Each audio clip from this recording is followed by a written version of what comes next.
बिरहा होत है एकदम मिलता जुलता भी रहा सोना पूर्ण विश्वास बा सटाई के भी रहा एकदम जाए का दीदी। हेलो अंकित यादव अपनी टीम के साथ मंच पर बाईं तरफ बैठ जाएं। गायक कलाकार Ankit Yadav. Hello hello hello आओ गुरुजी।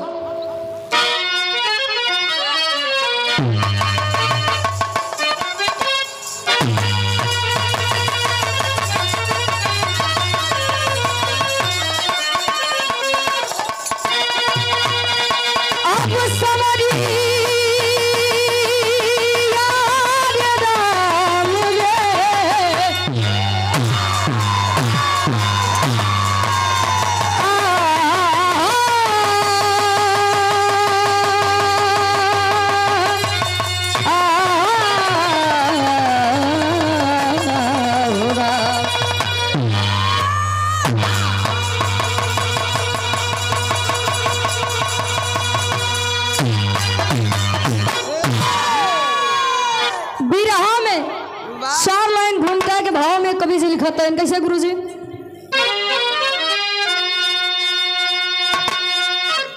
दिन कर की किरणें जब पड़ती थी तुझ पर तिमिर से आता वहां भाग जाता अमृत मणि बाड़ी संतों की सुन के ज्ञानी अज्ञानियों में स्वयं जाग जाता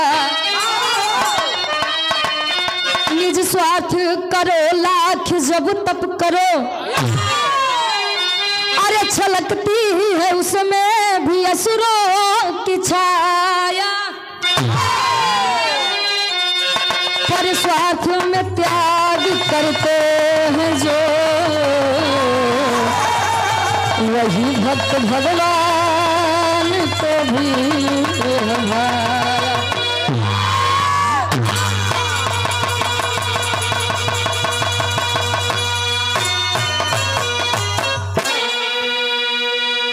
पर स्वार्थ में त्याग करते हैं जो वही भक्त भगवान को भी है भाया।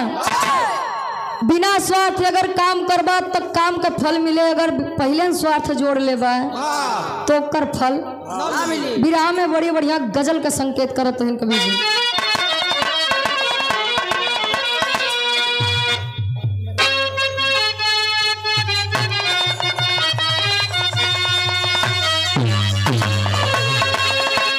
बुद्धिजीवी लोग बैठे हैं पढ़े लिखे लोग बैठे हैं संसार में कितना भी रिश्ता बना लीजिए लेकिन जब जाना पड़ेगा तब अकेले ही जाबा केहू कामे न दे। कभी जी लिखते इनका जिंदगी में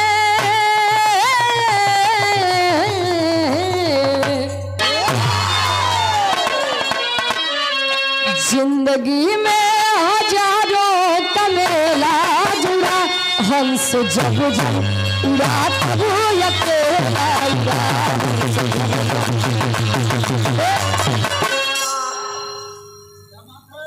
हंस जब जब उड़ा तब अकेला उड़ा। लेकिन भाव पर गौर करेंगे आप लोग।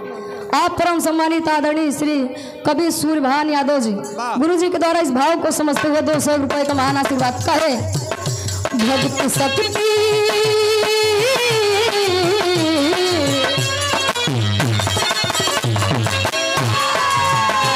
भक्ति शक्ति का फंदा बोले हो भगवान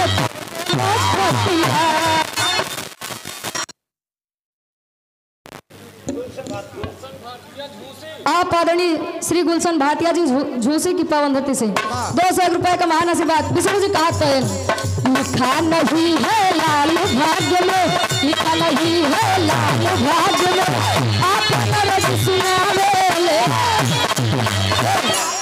कहे नारद सब भुला जाओ कर किस्मत में लड़कियां नहीं बा बस यार तनी पॉइंट पकड़िए कहे नो करे लड़कियां नहीं बा किस्मत में कुछ दिन करे दुआरे जिन जाया। क्षीर सागर के बाद क्षीर सागर में छोड़ा किसान जी के दुआरे अलग जगह होते हैं महात्मा जी खाटी इलाहाबादी तर्ज लागत कैसे बिरहा सम्राट हैदर अली गुरु जी गावत रहे। कैसे गावत रहे? ए बाबू घुसुरी गावा बरधा, ए पंचो घुसुरी गावा बरधा, कहा सभी यही मझारी कहा अरे गजब की हूँ बहनी, अरे गजब की हूँ बहनी,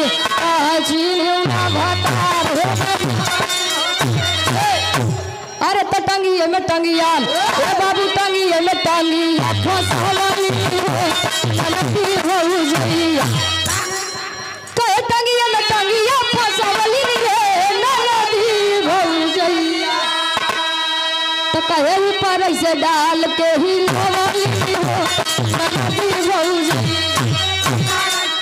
तो कहे ऊपर से डाल के ही लवली रे नदी हो जाइया, तो कहे माल सफेद गिरवली हो नदी हो जाइया,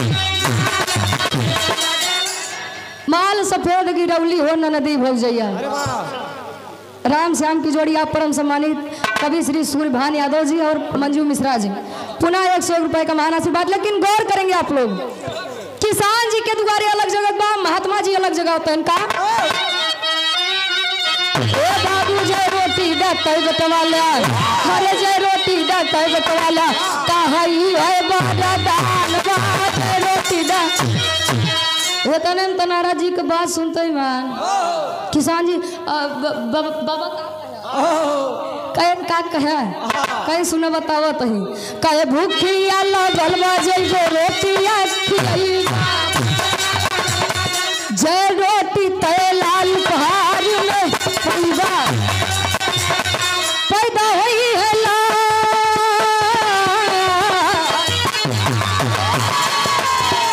पैदा हुई है लाल बनल विधि के विधान जय रोटी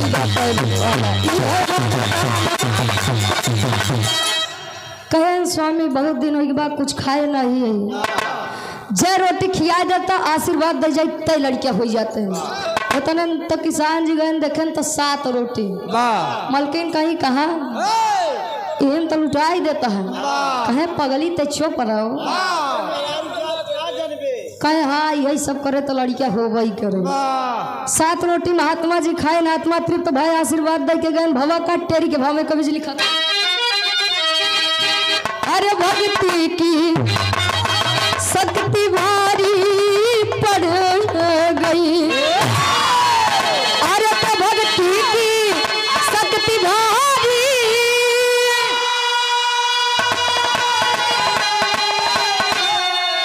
भक्ति की शक्ति भारी पड़ गई भैया 7 लाली अम्मा कुटी फुलवारी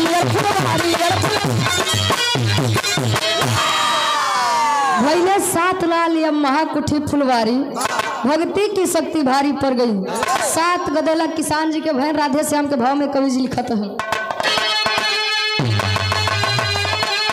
अरे प्रेम देख निज भक्तों का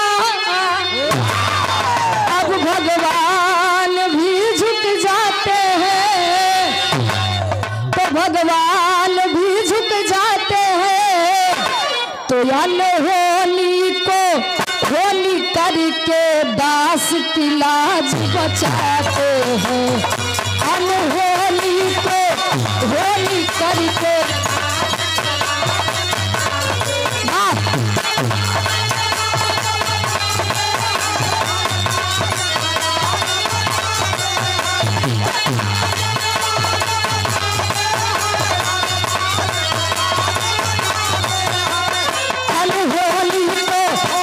करके दास की लाज बचाते हैं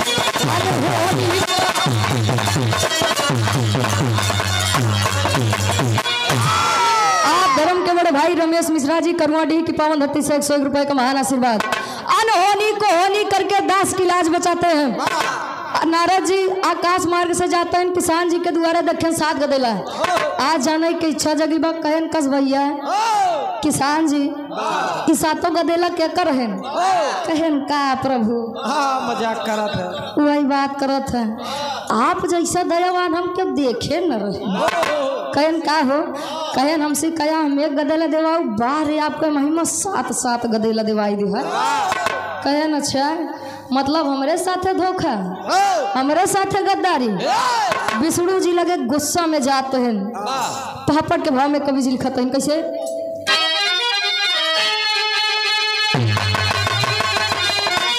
अरे सोच रहे देवर्षि अब गौर बढ़ाई अपने मनवा में।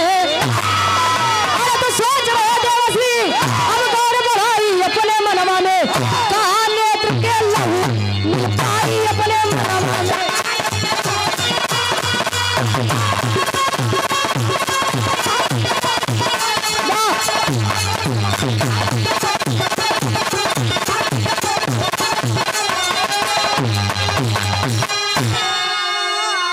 और विराह की बहुत ही सुंदर गायिका आप आदरणीय परम सम्मानित धर्म की बड़ी बहन आप सोना सुहानी दीदी जी के द्वारा सुंदर पुष्प पंखुड़ियों में गुथा हुआ हाथ ढेर सारा मैं पुरस्कार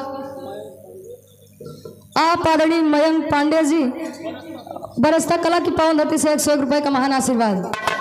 कहन जब पहुंचे नारद जी लगे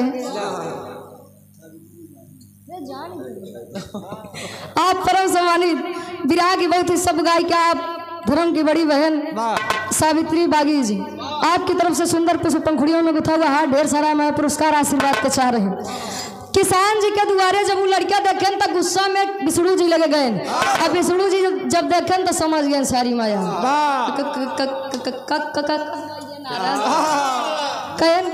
कहा कहन प्रभु कैसे कहन का भाई कहन लागत है नारद अब बच्चा बना कहन का भाई कहन कि हम अब जाब कहन ओकर कौन उपाय कहन जा जे संसार में सबसे बड़ा भक्त होए ओकर के आँखी के खून लियाई के दे हम पी लिए एकदम ठीक हो जाए।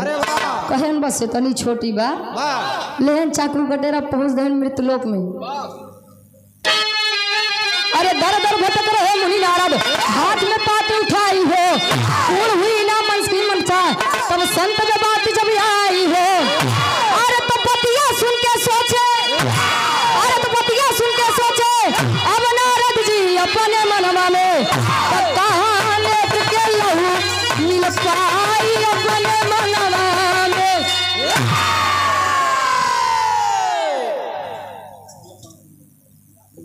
आप विराह की बहुत ही सुंदर गायिका आप धर्म की बड़ी बहन प्रिया पंखुड़ी जी सुंदर पुष्प पंखुड़ियों में गुथा हुआ ढेर सारा हमारे पुरस्कार आशीर्वाद के चाह रहे।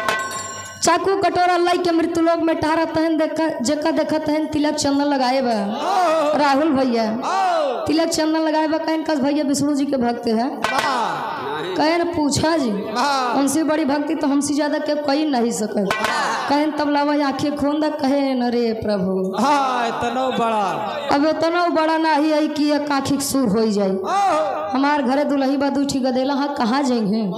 धीरे धीरे समय बीता पहुंचन कहाँ जौन महात्मा आशीर्वाद दिए रहे आल्हा के भाव में।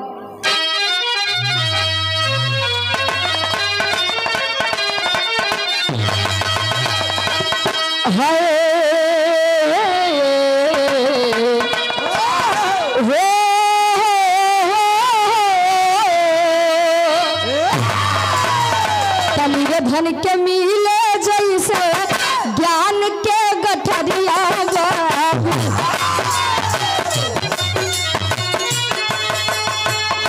मनवा के ललसा सब गाइल बापुरा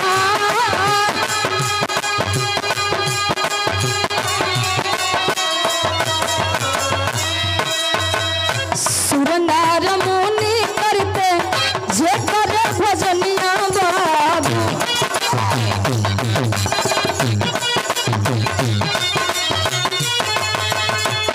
संकट में फंसे दुनिया के पाल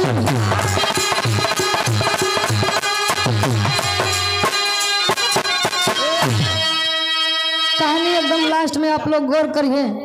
महात्मा जी लगे पहुंचन कहन का भैया विष्णु जी के भक्त है देखा जे महान बा वो अपन बखान अपने मुहे कबो न करे। अरे वाह कहे भैया बहुत बड़ा भक्त तो नहीं है, लेकिन छोटी मोटी भक्ति कैली थी। कहन विष्णु जी के जान खतरे में बा, अगर अपने अखिया के खून दे देता तो ठीक हो जाते हैं। कहन बस इतनी छोटी बात, वैसे भी यतन किसी काम का नहीं है, माटी के दे वही मटिये में मिल जाए। बिना कुछ सोचे समझे चाकू उठाई के आँखी मारे, खून बहाए लगा, कटोरा आगे कह दे, खून लेहन आयन विष्णु जी लगे। विष्णु जी मुस्कुराए लगे। विष्णु जी जब मुस्कुराए लगे, नारद जी कहन वाह, सिर्फ खून की खुशबू से हमारे प्रभु एकदम ठीक हो गए, अगर पी लेते तब का होते हैं। गयन कहन प्रभु कुछ सवाल बा कहता तो पूछ लेते हैं।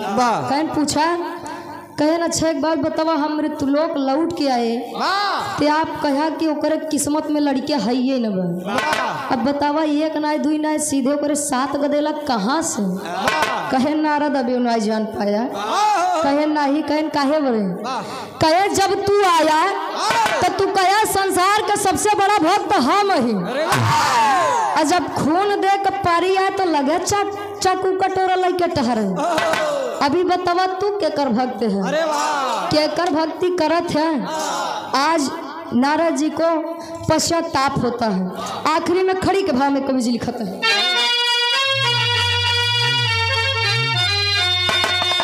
आप आदरणीय मयंक पांडे जी बरेस्ता कला की पावन धरती से 101 रुपए का महान आशीर्वाद। अरे भगवान विष्णु हंस के करे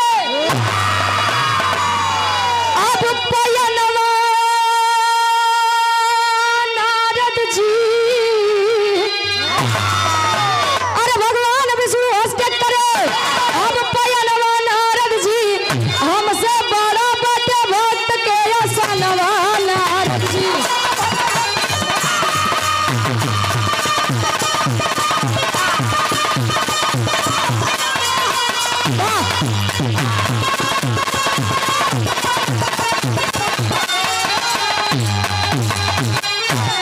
और पुनः इस भाव को समझते हुए आप आदरणीय गार्जियन जी, कवि आदरणीय श्री सूर्यभान यादव जी, मंजू मिश्रा जी, गुरु जी के द्वारा 200 रुपए का महान आशीर्वाद। भगवान विष्णु हंस के करे पयनवा नारद जी, हमसे बड़ा बटे भक्त के। कहा गया है भक्त और भगवान एक सिक्के के 2 पहलू होते हैं। आज पश्चाताप हुआ, आखिरी में लिखा था कैसे, अरे करे पश्चाताप हुए मन में बीड़ा धारी हो, तब फूटी हुई आंख प्रभु दिए है सवारी हो।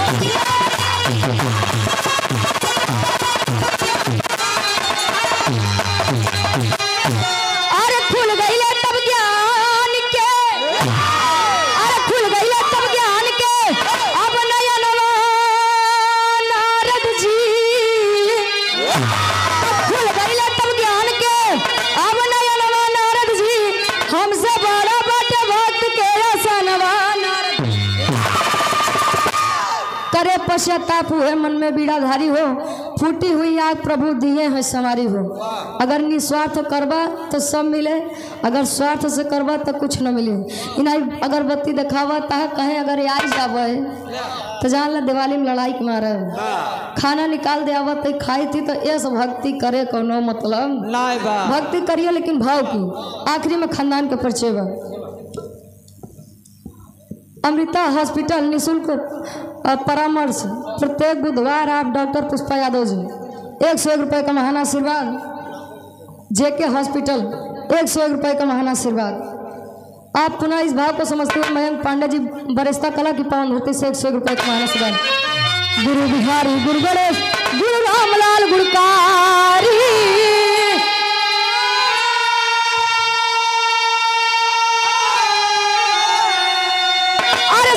चंद्रिका कवि भारत यादव जी बने पुजारी हो।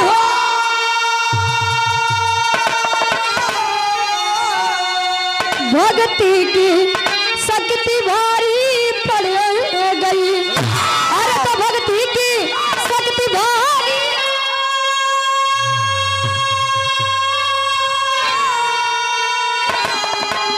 भक्ति की शक्ति भारी पड़ गई, रुचि शारद सदा सहाई। भक्ति की शक्ति भारी पड़ गई।